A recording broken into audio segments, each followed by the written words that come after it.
إن الله وملائكته يصلون على النبي يا أيها الذين آمنوا صلوا عليه وسلموا تسليما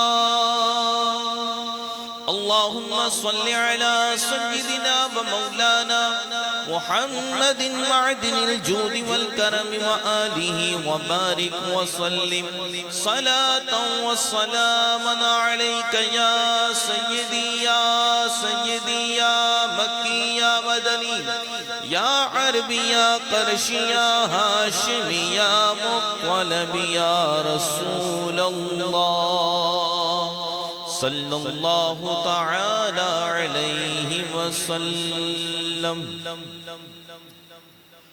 حمد و صلاۃ کے بعد تمام تعریفیں اس پاک ذات جل سبحانہ کے لیے جس خالق کائنات جل مجدہ نے ہم پر کرم، فضل اور رحمت فرمائی اور ہمیں ماہ رمضان مبارک جیسا مہینہ عطا فرمایا،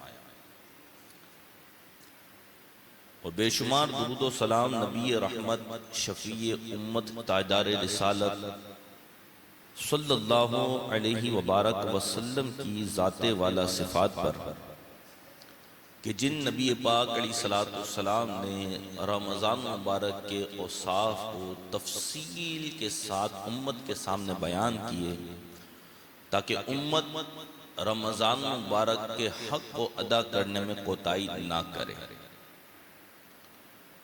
اللہ پاک اس ماہ رمضان مبارک کو ہمارے لیے نجات کا، خیر و عافیت اور سلامتی کا ذریعہ بنائے۔ آج ماہ رمضان مبارک کا پہلا جمعۃ المبارک ہمارے سروں پہ سایہ فگن ہے، اور یہ ہم پر اللہ پاک کا بڑا کرم اور فضل ہے کہ اس نے اپنے بندوں پر خصوصی لطف و کرم فرمایا کہ جہاں رمضان مبارک میں افطار کے وقت 10 لاکھ گناہگاروں کی بخشش ہوتی ہے، جمعۃ المبارک کی ہر گھڑی میں اللہ 10 لاکھ گناہگاروں کو بخش دیتا ہے۔ اتنی مقدس اور بابرکت گھڑیاں، گویا کہ ہر طرف رب کی چھما چھم رحمت برس رہی ہے، اور سایہ رحمت بندوں کو اپنی آغوش کی طرف بلا رہا ہے، اور اللہ پاک اپنے خاص لطف و کرم سے بندوں کو نواز رہا ہے۔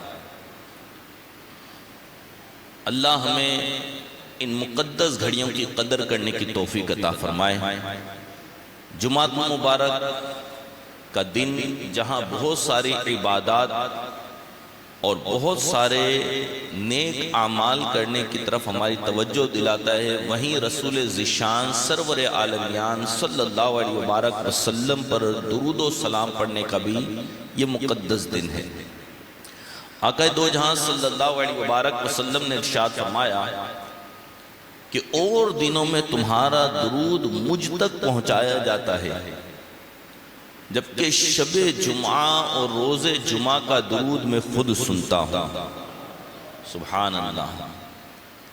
ہم پکارے یہاں سے وہاں وہ سنے، ہم پکارے یہاں سے وہاں وہ سنے، مصطفیٰ کی سماعت پہ لاکھوں سلام۔ ہماری آواز وہاں تک پہنچانے کی بظاہر ہم میں طاقت نہیں ہے، لیکن اللہ نے محبوب کو یہ شان عطا فرمائی ہے کہ چاہے پاکستان ہو، چاہے جاپان ہو، چاہے ہندوستان ہو، چاہے افغانستان ہو یا دنیا کا کوئی کونا ہو، حضور کا غلام حضور پر درود پڑے گا۔ اللہ کے حبیب کو اللہ نے یہ طاقت عطا فرمائی ہے، حضور خود ہی درود سن لیتے ہیں۔ سبحان اللہ۔ حصول برکت کے لیے ایک مرتبہ درود پاک پڑھ لیجئے۔ اللہم صلی وسلم وبارک علی سیدنا و مولانا محمد معدن الجود والکرم وآلہ وبارک وسلم۔ ذہن سازی اور تربیت کی انسانی زندگی میں بڑی اہمیت ہے، اور جہاں تربیت اچھی ہوتی ہے وہاں پہ اخلاق اچھے ہوتے ہیں، کردار اچھا ہوتا ہے، معاشرہ اچھا ہوتا ہے، سوسائٹی اچھی ہوتی ہے، بیک گراؤنڈ اچھا ہوتا ہے، اور ایک انسان معاشرے کا بہترین فرد بن کر ابھر کر سامنے آتا ہے۔ ہوتا یہ تب ہے جب تربیت ہوئی ہو، اس کا مائنڈ سیٹ ہوا ہو، اس کا انداز زندگی اچھے انداز میں ڈھلا ہوا ہو، تو وہ معاشرے کا ایک بہترین فرد بنتا ہے، چاہے وہ مرد ہو چاہے وہ عورت ہو۔ اور جہاں تربیت نہیں ہوتی ہے نا، تو وہاں انسان میں انسانیت ہی نہیں ہوتی ہے۔ پھر انسان کا ٹائٹل تو مل سکتا ہے، انسان تو کہا جا سکتا ہے، لیکن انسان سے جو مطلوب ہے، جو مقصود ہے، جس کی وجہ سے انسان کو لبادہ بشریت اور انسان کو اعلیٰ مخلوق بنایا گیا ہے، وہ انسان سے نتائج حاصل نہیں ہو سکتے۔ اس لیے اسلام نے تربیت پر بڑی خاص توجہ کی ہے، تاکہ وہ کہتے ہیں پتھر کی حیثیت جو ہے نا وہ تب بڑھتی ہے جب پتھر ایسے ہاتھوں میں آئے کہ اس کو تراش خراش کر کے اس کو خوبصورت بنا دیا جائے، ورنہ پتھر تو پڑا ہوا ایک روڈ پہ پڑا ہوا پتھر ہی ہے۔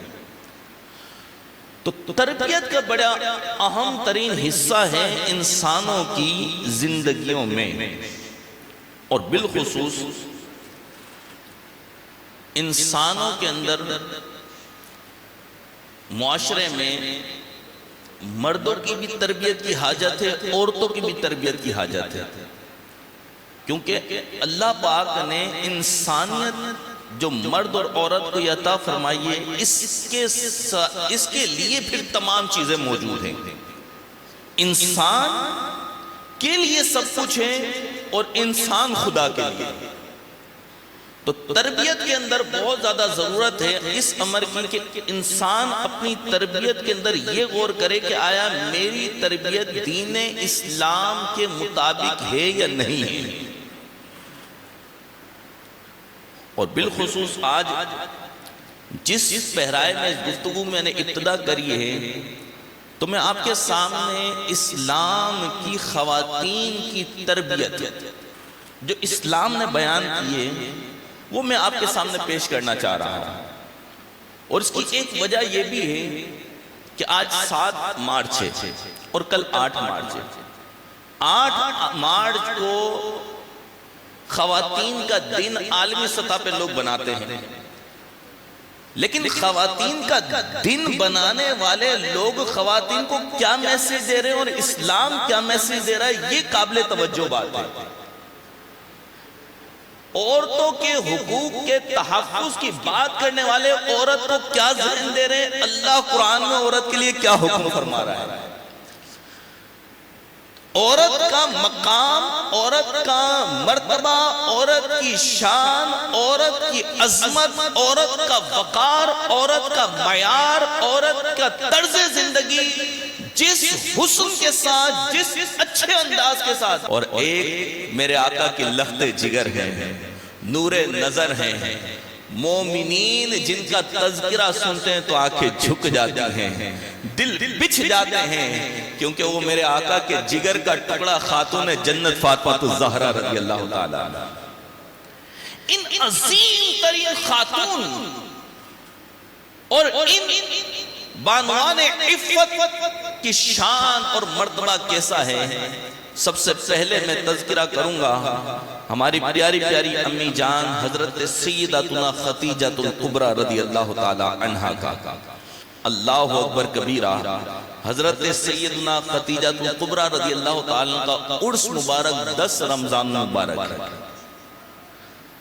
10 رمضان مبارک کو امی جان خدیجہ الکبریٰ رضی اللہ تعالی عنہا کا عرس مبارک ہے، اور قربان جائیں کہ میرے آقا کی زوجہ ایسی ہیں کہ میرے آقا علیہ السلام خود ان کی شانیں بیان کیا کرتے تھے، ان کی عظمت حضور بیان کیا کرتے تھے، اور ان کی شان صرف حضور جان رحمت عالم صلی اللہ علیہ وسلم کے مبارک نکاح میں آنے کے بعد ہی نہیں بلکہ اس سے پہلے بھی ان کی شان عرب میں بڑی مقبول تھی۔ حضرت سیدنا خدیجہ الکبریٰ رضی اللہ تعالیٰ عنہ میرے آقا صلی اللہ علیہ وسلم کی سب سے پہلی زوجہ محترمہ، اور آپ رضی اللہ تعالیٰ عنہ جب حضور کے نکاح میں نہیں آئی تھی تو آپ عرب کی زمین کے اوپر ان خاتونوں میں مشہور اور معروف تھی جن کو کہا جاتا تھا کہ یہ قریش کی سردار ہیں۔ قبیلہ قریش عرب کا سب سے مقدس قبیلہ ہے، اور اس قبیلے کی شان یوں دوبالا ہے کہ میرے آقا علیہ السلام خود کرشی ہیں۔ حضرت سیدہ خاتون جنت رضی اللہ، حضرت سیدہ خدیجہ الکبریٰ رضی اللہ تعالی عنہ کو جب نبی پاک علیہ السلام کے اوصاف مبارکہ پتہ لگے کہ قریش کے اندر ایک ایسا شخص ہے جس کی شان یہ ہے، روایتوں میں لکھا ہے فرمایا فَلَمَّا بَلَغَ عَنْ رَسُولِ اللَّهِ صلی اللہ علیہ وسلم مَا بَلَغَهَا مِنْ صِدْقِ حَدِيثِهِ وَعِرَمِ أَمَانَتِهِ وَقَرَمِ أَخْلَاقِهِ بَعَثَتْ إِلَيْهِ۔ جب حضرت خدیجہ رضی اللہ تعالی عنہ کو یہ بات پہنچی کہ قریش میں ایک شخص ہے جس کا نامی اسم گرامی محمد، جو سچائی میں اپنی مثال آپ ہے، امانت و دیانت میں ان کا کوئی ثانی نہیں، اور حسن اخلاق میں ان کی شان سب سے نرالی ہے، تو حضرت سیدتنا خدیجہ الکبریٰ رضی اللہ تعالیٰ عنہ نے آپ کی جانب سب سے پہلا پیغام میں تجارت بھیجا، کیونکہ حضرت خدیجہ الکبریٰ رضی اللہ تعالیٰ عنہ تاجر خاتون تھی۔ اور یہ یاد رکھیے گا، لوگ یہ بولتے ہیں اسلام نے عورت کو کیا دیا ہے، اسلام نے ہی عورت کو سب کچھ دیا ہے۔ تجارت عورت کر سکتی ہے، اسلام میں یہ چیز موجود ہے، لیکن حضرت سیدہ خدیجہ الکبریٰ رضی اللہ تعالیٰ عنہ کی سیرت میں یہ بات ملتی ہے کہ آپ تجارت کیا کرتی تھیں، لیکن کبھی بھی کسی غیر مرد سے آپ کا بات کرنا تک ثابت نہیں ہے۔ پیغام بھیجایا میسرہ غلام کے ذریعے سے کہ جاؤ، جن کی شان سب سے نرالی ہے، جن کی دیانتداری مشہور ہے، جن کا اخلاق مشہور ہے، جن کا کردار مشہور ہے، اس نام والا نام جس کا نام محمد ہے، میرا پیغام دے کر آ جاؤ کہ میں یہ چاہتی ہوں کہ میرا مال تجارت آپ ملک شام لے جائیں اور جا کے اس کو فروخت کر آئیں۔ اچھا، ہوتا یہ ہے تاجروں کی عموماً عادت یہ ہوتی ہے کہ تجارت اس سے کرتے ہیں جس سے زیادہ بینیفٹ ملنے کی امید ہو۔ بھائی یہاں سے بینیفٹ زیادہ ملے گا، پروفٹ زیادہ ملے گا، بولا یار اس کے ساتھ شراکت کی جائے، اس کے ساتھ تجارت کی جائے، اس کے ساتھ مداربت کی جائے۔ لیکن حضرت خدیجہ الکبریٰ رضی اللہ تعالیٰ عنہ نے حضور میں کیا دیکھا؟ آپ نے یہ نہیں دیکھا کہ ان کا تجارت میں کیسا مقام ہے، کتنی مہارت ہے، کیسی تجارت کرتے ہیں۔ نا حضرت خدیجہ نے یہ دیکھا کہ یہ امانت دار کتنے ہیں، یہ دیانت دار کتنے ہیں، ان کے اخلاق کیسے ہیں، ان کا کردار کیسا ہے۔ اللہ اکبر کبیرہ، جب یہ شانیں سنی تو سارا مال حضور کی بارگاہ میں بھیج دیا اور میسرہ کو ساتھ بھیجا، کہا جانا ضرور، غلام بن کے جانا، جو فیصلہ محمد صلی اللہ علیہ وسلم کرے وہی قبول کر لینا، بیچ میں کچھ نہ بولنا۔ حضور جان رحمت عالم صلی اللہ علیہ وسلم شام تشریف لے کر گئے، اور وہاں پہ بحیرہ راہب بھی ملا، اور بحیرہ راہب نے جو حضور کا چہرہ مبارکہ دیکھا نا تو حضور کی ساری بشارتیں میسرہ کو بتا دی، اور اس نے یہ بھی دیکھا میسرہ نے کہ یہ اتنی شانوں کے مالک تھے کہ جہاں جاتے تھے فرشتے ان پر سایہ کیا کرتے تھے، پتھروں کے پاس سے گزرتے تھے تو پتھر درود و سلام پڑھا کرتے تھے، اور درختوں کے پاس سے گزرتے تھے تو درخت جھک جھک کے سجدے کیا کرتے تھے۔ جب میسرہ واپس آئے نا تو حضرت خدیجہ الکبریٰ رضی اللہ تعالی عنہ نے پوچھا میسرہ بتا کیسا رہا سفر؟ بولا کیا پوچھتی ہو ملکہ، جس شان والے کے ساتھ بھیجا تھا اس کی شان بڑی نرالی ہے، کہاں جہاں سے گزرتے ہیں ہر چیز اسی کی تعریف بیان کرتی ہے۔ حضرت خدیجہ الکبریٰ رضی اللہ تعالی عنہ نے جب حضور کے یہ اوصاف سنے نا تو پھر آپ کے دل مبارک میں بات آئی کہ اللہ مجھے دے تو ایسے ہی شوہر دے۔ حضرت سیدہ خدیجہ الکبریٰ رضی اللہ تعالی عنہ نے حضور کی طرف نکاح کا پیغام خود بھیجا، جبکہ مورخین نے تاریخ میں لکھا ہے، روایات میں یہ بات موجود ہے، حضرت سیدہ خدیجہ الکبریٰ رضی اللہ تعالی عنہ عرب کی امیر ترین اس وقت خاتون تھی، قریش کی مالدار خاتون تھی، آپ کا خاندانی نسل سب سے اعلیٰ تھا، آپ کا گھرانہ سب سے اعلیٰ تھا، آپ کو اس وقت عرب کی زمین کے اوپر ایسی شان حاصل تھی کہ بڑے بڑے اس وقت کے امیر کبیر لوگ یہ چاہتے تھے کہ کسی طرح ہماری نسبت خدیجہ سے ہو جائے، لیکن قربان جائیے اللہ نے خدیجہ الکبریٰ کا نصیب بڑا بلند رکھا تھا، مقام بڑا بلند رکھا تھا، شان بڑی بلند رکھی تھی، قیامت تک نام رکھنا تھا، اس امت کو فیضان پہنچانا تھا۔ حضرت خدیجہ الکبریٰ رضی اللہ تعالی عنہ کے حصے میں آئے تو مصطفیٰ جان رحمت آئے، حضور جان رحمت عالم صلی اللہ علیہ وبارک وسلم کو نکاح کا پیغام جب بھیجا نا تو جو شرف والے ہوتے ہیں ان کا انداز ہی نرالا ہوتا ہے۔ حضور رحمت عالم صلی اللہ علیہ وسلم نے خود نہ قبول کیا بلکہ اپنے چچا جان حضرت سیدنا امیر حمزہ رضی اللہ تعالی عنہ کو اس بات کی خبر دی، کہا کہ مجھے اس بات کی خبر آئی ہے کہ فلاں خاتون نکاح کا ارادہ رکھتی ہیں۔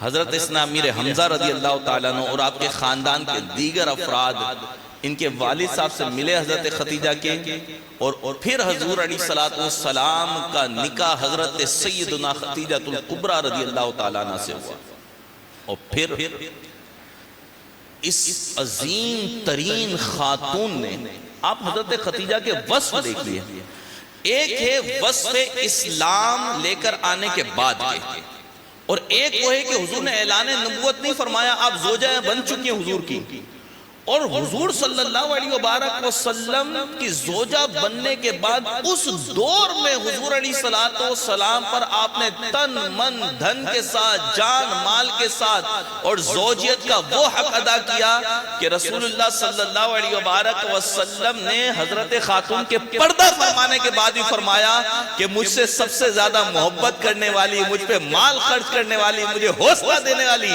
جو ہے وہ خدیجہ الکبریٰ تھی۔ یہ شان تھی، اور پھر ساری زندگی حضور کی خدمت کری۔ اللہ ہم سب کو مدینہ اور مکہ دیکھنا نصیب فرمائے۔ آپ میں سے بہت سارے لوگ غار حرا پر گئے ہوں گے، اللہ نے مجھے بھی یہ شرف عطا فرمایا، لیکن جو چڑھا ہوگا نا اسے پتا ہوگا کہ پہاڑ چڑھنا کیا ہوتا ہے۔ لوگ یہ تو کہتے ہیں ہاں یار پہاڑ میں چڑھ گیا، لیکن جو چڑھا ہوگا نا اسے پتا لگا ہوا ہے پہاڑ چڑھنا کیا ہوتا ہے۔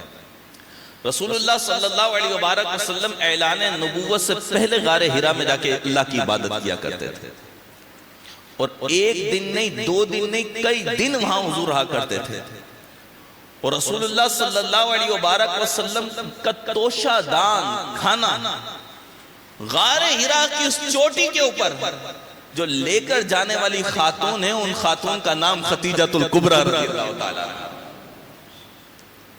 اور جب جاتی تھی نا تو ایک مرتبہ جبریل علیہ السلام حاضر ہوئے، عرض کی یا رسول اللہ صلی اللہ علیہ وبارک وسلم آپ کی زوجہ خدیجہ تشریف لے کر آ رہی ہیں۔ یا رسول اللہ صلی اللہ علیہ وسلم مجھے حیا کا درس ملا ہے، شرم کا درس ملا ہے، گھر رہنے کا درس ملا ہے، اللہ اور اس کے رسول صلی اللہ علیہ وبارک وسلم کی اطاعت میں ساری زندگی گزر گئی، میں یہ چاہتا ہوں کہ میرا جب وصال ہو تب بھی میرے کفن پر کسی کی نظر نہ پڑے، یہ فکر مجھے لپیٹے ہوئے ہے، گھیرے ہوئے ہے کہ کوئی ایسا سبب بن جائے۔ وہ خادمہ کہتی ہے آپ پریشان نہ ہو، میں جہاں سے آئی ہوں وہاں پر خواتین کو لے جانے کا قبرستان ایک انداز ہوا کرتا ہے، میں آپ کو انداز دکھا دیتی ہوں۔ خادمہ نے کھجور کے درخت کی شاخیں جمع کی اور ڈولی کے اوپر شاخیں یوں لگا دی، اس کے اوپر چادر لگا دی۔ خاتون نے جنت سے کہا جب اس طرح جائے گا تو آپ کے لاشے کے اوپر جو کفن ہوگا اس کفن پر بھی کسی کی نظر نہیں پڑے گی۔ خاتون نے جنت نے جب یہ معاملہ سنا تو پھر آپ اس کے بعد پہلی مرتبہ حضور کے وصال کے بعد مسکرائی۔ اتنی با حیا تھی آپ، اتنی باوقار تھی آپ۔ اسلام نے عورت کو شرم و حیا کا درس دیا ہے۔ اسلام نے عورت کے تحفظ کا درس دیا ہے۔ پتہ ہے آپ کو کہ ایک عورت کی اچھی اور دینی تربیت جب ہوتی ہے نا تو سب سے زیادہ اس کا اثر اس عورت کے گھر پہ پڑتا ہے۔ بچہ ماں کی تربیت دیکھ کے جی رہا ہوتا ہے۔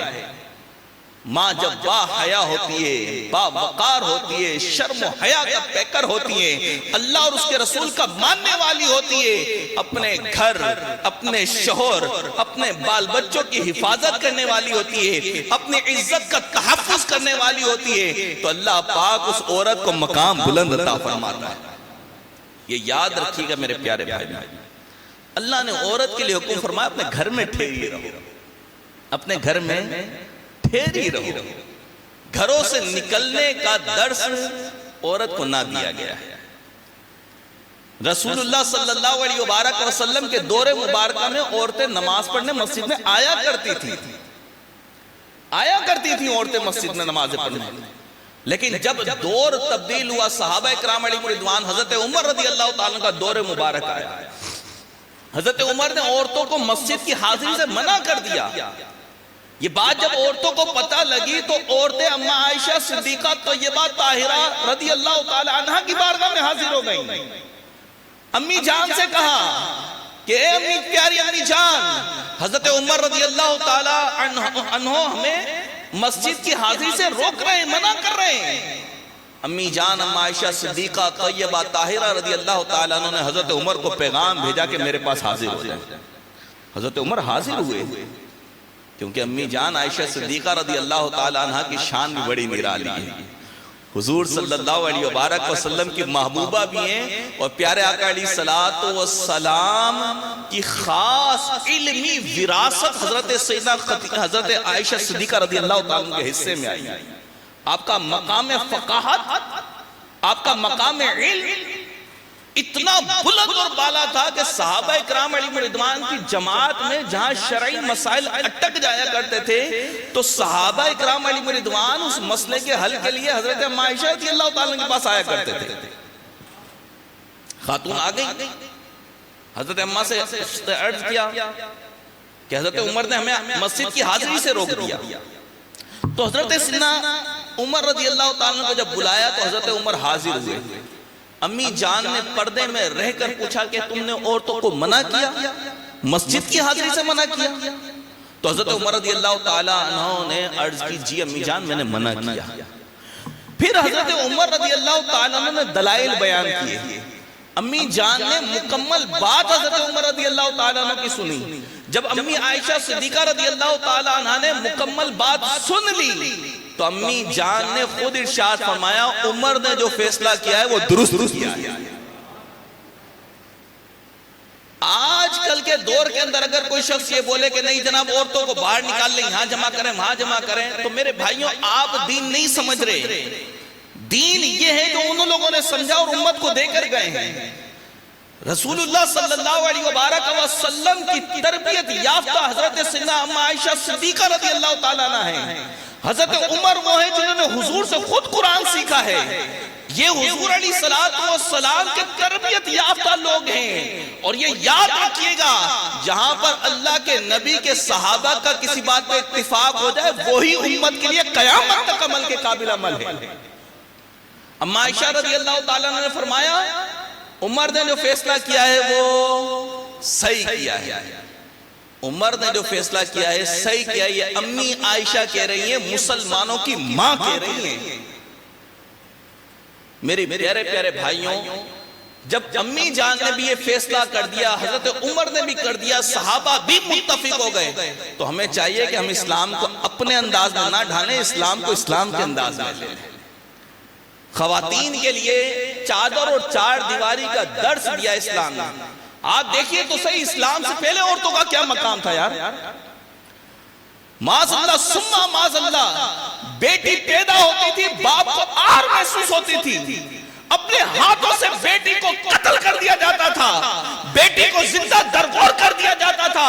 عورت کی معاشرے کے اندر عزت کیسی تھی، لوگ معاذ اللہ جوتے کی نوک میں رکھتے تھے، لیکن اسلام یہ نہیں کہتا ہے۔ اللہ کے نبی صلی اللہ علیہ وبارک مبارک وسلم نے عورت کو عزت دی ہے، اسلام نے عورت کو تحفظ دیا ہے، اسلام نے عورت کو مقام دیا ہے، اسلام نے عورت کو چادر اور چار دیواری کا درس دیا ہے، اور اگر یہ ماں بن جائے تو اس کو پیروں تلے اس کے جنت قرار دی ہے اسلام نے۔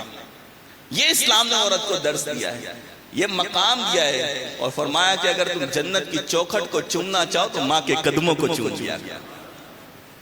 یہ عورت کو اللہ کے حبیب صلی اللہ علیہ وبارک وسلم نے مقام و مرتبہ دیا ہے، تو اسلامی تعلیمات کو سمجھنا چاہیے۔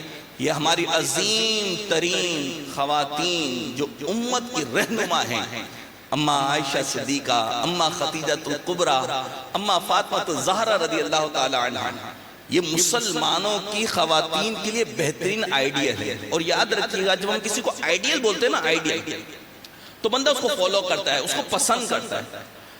ہمارے اس دور کے اندر ہماری خواتین کو چاہیے کہ وہ ان لوگوں کو اپنا آئیڈیل بنائیں۔ اماں عائشہ رضی اللہ تعالیٰ عنہ کو اپنا آئیڈیل بنائیں، حضرت خدیجہ الکبریٰ رضی اللہ تعالیٰ عنہ کو آئیڈیل بنائیں، آپ حضرت فاطمہ الزہرا رضی اللہ تعالیٰ عنہ کو اپنا آئیڈیل بنائیں۔ آج کے دور کے اندر خواتین ان نفوس قدسیہ اور ان عظیم ہستیوں کو آئیڈیل بنائیں تو میرے پیارے بھائیوں، ہمارے گھر کا جو حسن ہے نا وہ دوبالا ہو جائے، ہمارے بچوں کی اچھی تربیت ہو جائے۔ آپ دیکھیے نا حسنین کریمین کی کیسی تربیت کری ہے حضرت سیدہ خاتون جنت رضی اللہ تعالیٰ عنہ، اللہ اکبر کبیرہ، ایسی تربیت کری کہ حسنین کریمین کی کبھی کوئی نماز ہی فوت نہیں ہوئی۔ امام حسن کی آپ سیرت پڑھ کے دیکھیے یار، امام حسن نے 25 حج پیدل چل کر مکہ مکرمہ کر کیے ہیں۔ اس دور کے اندر، آج تو اتنی سہولتیں میسر ہے نا، اس دور میں اتنی سہولتیں تھوڑی تھیں، لیکن تربیت تھی کہ بیٹا زندگی ضرور تمہیں دی اللہ نے، لیکن یہ اللہ کی امانت ہے جس کا حق ادا کر کے تمہیں اللہ کی بارگاہ میں جانا ہے۔ میرے پیارے پیارے بھائیوں، اسلام ہمیں اچھی تربیت کا ذہن دیتا ہے، چاہے وہ بچی ہو چاہے وہ بچہ ہو، ہمیں ہر ایک کو اسلامی سانچے میں ڈھالنے کی کوشش کرنا چاہیے۔ اور بالخصوص ماہ رمضان مبارک کے حوالے سے میں آپ سب کی بارگاہ میں عرض کروں گا، خدا را اپنے گھروں کو ایک اسلامی گھر بنائیے، اسلامک طرز عمل لے کر آئیے، گھر میں خود تلاوت کیجئے، روزے رکھیے، بچوں کو روزے رکھوائیے، لیکن جتنی شریعت مطہرہ نے اجازت دی ہے، بالفرض اگر 10 سال سے چھوٹا بچہ ہے اور قوت طاقت رکھتا ہے، روزہ کر سکتا ہے پورا، تو روزہ رکھوا دیں۔ اگر ایسا بچہ روزہ توڑ بھی دے گا تب بھی گناہگار نہیں ہوگا، وہ گناہگار تھوڑی ہوگا۔ ہاں اگر 10 سال سے بڑا ہے تو اس کو رکھوائیں، اور اگر بالغ ہو گیا نہیں رکھتا تو سختی کر کے رکھوائیں۔ نماز نہیں پڑھتا، سختی کریں بچوں پر۔ سختی سے مراد یہ نہیں ہے کہ اٹھ کے مار دھاڑ شروع کر دے، سختی سے مراد یہ ہے کہ جس طریقے سے ہم اس کو ڈھال سکتے ہیں۔ لیکن میرے پیارے پیارے بھائیوں، خدا را تربیت کیجئے، بچیوں کی اچھی تربیت کیجئے، بچیوں کو قرآن پڑھائیے، بچیوں کو گھر میں رہنے کا درس دیجئے، بچیوں کو اسلامی تعلیمات بالخصوص سورہ نور کی تفسیر پڑھنے کا درس دیجئے۔ یہ میرا آپ کو سب کو پیغام ہے، آپ اپنے گھر کی خواتین تک یہ میرا پیغام پہنچائیے۔ اللہ کرے مائک کے ذریعے بہنیں میری سننی ہوں، بیٹیاں میری سن رہی ہوں، ان کو بھی یہ میرا پیغام ہے، اور آپ سب کے ذریعے بھی یہ پیغام پہنچانا چاہتا ہوں، بچیوں کو ضرور سورہ نور کی تفسیر پڑھائیے۔ اماں عائشہ رضی اللہ تعالیٰ کی سیرت پر پوری کتاب لکھیے، فیضان اماں عائشہ صدیقہ، وہ کتاب پڑھائیے۔ حضرت فاطمہ الزہرا رضی اللہ تعالیٰ کی سیرت پر پوری کتاب لکھیے، اس کتاب کو پڑھوائیے۔ کوشش کیجئے ہماری خواتین کو پتہ لگے کہ اسلام کی بہترین خواتین کا طرز زندگی کیا تھا، کیونکہ یقین جان ایک خاتون کی اچھی تربیت ہونا، تو جب یہ ماں بنتی ہے نا تو اولاد کی اچھی تربیت، جب یہ نانی بنتی ہے نا تو پوتی پوتیوں کی اچھی تربیت، جب یہ دادی بنتی ہے نا تو نواسوں نواسیوں کی اچھی تربیت، یہ پورے خاندان کو سجا کے چلتی ہے۔ اور آپ کے گھروں کے اندر جو ہماری بزرگ خواتین ہوں گی، آپ کی امی جان، امی جان کی امی جان، آپ نے دیکھا ہوگا کہ ان کا مقام کیسا ہوتا ہے۔ بسا اوقات ایسا ہوتا ہے سب گھر والے ایک طرف ہو جائیں، وہ بولیں نہیں یہ کام ہونا ہے، مانی ان کی جاتی ہے، کیوں؟ بڑی۔ تو اچھی تربیت ہوگی تو ہمارے بچے انشاءاللہ اچھے سانچے میں ڈھلتے چلے جائیں گے اور ایک اچھا معاشرہ بنے گا۔ اور یہ سب کب ہوگا؟ یہ سب کیسے ہوگا؟ یہ سب تب ہوگا جب ہم علم دین کی طرف آئیں گے، کیونکہ ظاہر سی بات ہے یہ جو میں نے ان کی سیرت آپ کو بیان کی، یہ دین سے تعلق رکھنے والی باتیں ہیں بھائی۔ علم جو نا، علم انسان میں نکھار تب لے کر آتا ہے جب علم کے ساتھ تربیت ہوتی ہے. اگر تربیت نہیں ہوگی نا تو بس اوقات علم والے بہت سارے ہیں. اس وقت دنیا کے اندر نا علم کی کمی نہیں ہے. میں آپ کو عرض کرتا چلوں, آپ کا جو موبائل ہے نا, موبائل دنیا زمانے کی اس میں لائبریریاں موجود ہیں. آپ اس میں جائیں, کئی قسم کے آپ کو واقعات, کئی قسم کی نام اسٹوریاں, کئی قسم کی باتیں مل جائیں گی. لیکن میرے پیارے بھائیوں, علم مکمل شے تب بنتی ہے جب اس کے ساتھ تربیت ہوتی ہے. تربیت نہیں ہے ہمارے یہاں پر. دین سننے کی تربیت نہیں ہے, دین کی باتیں سننے کی تربیت نہیں ہے, دین کو سمجھنے کی تربیت نہیں ہے. ارے بھائی, جب سنو گے نہیں, سمجھو گے نہیں, تو عمل کیسے کرو گے؟ بس اوقات ذوق ہوتا ہے نماز پڑھنے کا, نماز سیکھنے کا شوق نہیں ہے. روزہ رکھا ہے, روزے کے احکامات سمجھنے کا شوق نہیں ہے. زکوٰۃ دے رہے ہیں, زکوٰۃ کا جو شرعی طریقہ کار ہے وہ سیکھنے کا شوق نہیں ہے. ارے خدا کے بندو, زکوٰۃ دے رہے ہو تو اس کے شرعی طریقے سیکھنا پڑیں گے. نماز پڑھ رہے ہو تو اس کے پہلے شرعی تقاضے پورے کرنا پڑیں گے.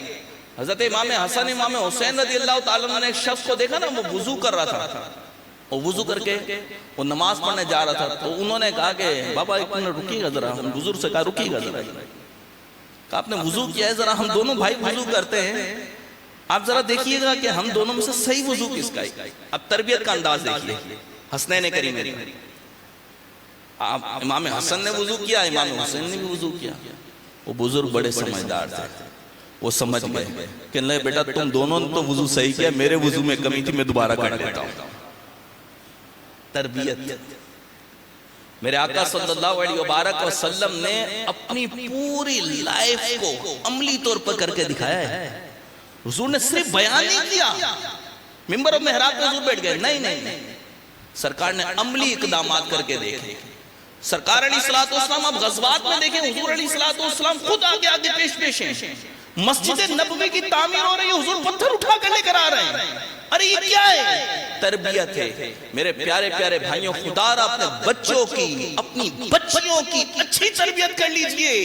ارے آپ زندہ نہیں رہیں گے, ان کی تربیت اچھی ہو گئی, ان کا طرز عمل اچھا ہو گیا, ان کا انداز اچھا ہو گیا, ان کا کردار اچھا ہو گیا. خدا کی قسم آپ قبر میں ہوں گے, اللہ کو قبر میں ان کے عمل کا اجر پہنچا رہا ہو. بس شرط یہ ہے تربیت اچھی کریں اولاد کی. رمضان مبارک کا مہینہ جو نا, یہ بالخصوص ہمیں تربیت میں ڈھالنے کا ایک پریکٹیکل عمل دے رہا ہے. رمضان ہمیں کیا کر رہے ہیں؟ پریکٹیکل کروا رہے ہیں. رمضان ہمیں بھوکا رہو بھائی, بھوکے رہو. بھوکا رہنا پوری ایک تربیت ہے. جب بندہ بھوکا ہوتا ہے نا, اس کا نفس کمزور ہوتا ہے, اس کا نیک عمل کا معاملہ, اس کی رغبت بڑھ جاتی ہے. آپ یہ دیکھ لیجئے, پورا رمضان مبارک مسجد میں فجر کی نماز میں جتنے نمازی ہیں, پورا سال میں دعائیں کرتا رہا. اللہ توفیق دیتا جس کو وہ تو آ جاتا, ورنہ تعداد اتنی نہیں ہوتی. تربیت ہو گئی, پریکٹیکل کر. اللہ پاک کے احکامات میں باقاعدہ تربیت ہے, پریکٹیکل ہے. نفس کمزور ہو رہا ہے, عمل بڑھ رہا ہے. آپ پورے 5 نمازوں کی جماعت سے نماز نہیں پڑھتے ہیں, اور اگر پڑھیں تو اس میں اتنا نہیں وقت لگے گا, اس سے زیادہ وقت 20 رکعت تراویح میں لگ جاتا ہے. آپ 20 رکعت تراویح کھڑے ہو کے پڑھ رہے ہیں, ٹانگوں میں درد ہو رہا ہے پھر بھی پڑھ رہے ہیں. کیوں؟ تربیت ہو رہی ہے, سمجھایا جا رہا ہے, ڈھالا جا رہا ہے. یہ 20 رکعت کے ذریعے سمجھایا جا رہا ہے. تم 20 رکعت پڑھ سکتے ہو تو پورے دن میں بھی تو پڑھ سکتے ہو نماز 5 بھائی. خدا کے واسطے اللہ کے ان احکاماتوں کی حکمت سمجھیے. ہمیں حلال پاکیزہ چیزیں ہمارے سامنے رکھی ہیں, انتظار کر رہے ہیں جب تک الارم نہیں بجے, جناب اعلان نہیں ہوگا, وقت شروع نہیں ہوگا, کھانا نہیں ہے. نفس کا ضبط سمجھایا جا رہا ہے. اپنے آپ کو کنٹرول کر سکتے ہیں, اللہ نے آپ کو یہ صلاحیت دی ہے, آپ اپنے آپ کو کنٹرول کر سکتے ہیں. آپ اپنے آپ کو نیک بنا سکتے ہیں, آپ اپنے آپ کو اللہ کے احکامات کا پابند کر سکتے ہیں, آپ اپنے آپ کو دینی سانچے میں ڈھال سکتے ہیں. اللہ نے ایک مہینہ دیا, اس کے احکامات ایسے ترتیب دیے کہ بندہ کرتا ہے تو خود ڈھلتا ہوا محسوس ہوتا ہے. یعنی بندہ ڈھل سکتا ہے, کوشش بندے کو کرنا پڑے گی. آپ جب 30 دن فجر کی نماز میں اٹھ کے مسجد آ سکتے ہیں تو پورا سال بھی آ سکتے ہیں. تربیت دی جا رہی ہے, سکھایا جا رہا ہے, سمجھایا جا رہا ہے. ہمیں ان باتوں کو سمجھنے کی کوشش کرنا چاہیے. تھوڑا سا اپنا ذہن اللہ اور اس کے رسول کی اطاعت کی طرف لے کر آ کے اپنے اندر تربیتی عنصر پیدا کرنا چاہیے، سیکھنے کا ملکہ پیدا کرنا چاہیے، اپنے آپ کو بندہ سمجھنا چاہیے۔ کیا ہیں ہم؟ کیا ہیں؟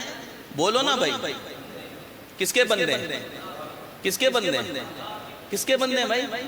او بھائی جس کے بندے ہو تو اسی کی مانو نا، کائے کو اپنی منمانی لگائے گا؟ اور جب اس کی مانتے رہیں گے، یہی تو اسلام دے رہا ہے درس، یہی تو تربیت ہے۔ تو انشاءاللہ یہاں بھی بیڑا پار ہے، پھر وہاں بھی بیڑا پار ہے۔ اللہ عمل کی توفیق دے، آمین بجاہ نبی صلی اللہ علیہ وسلم۔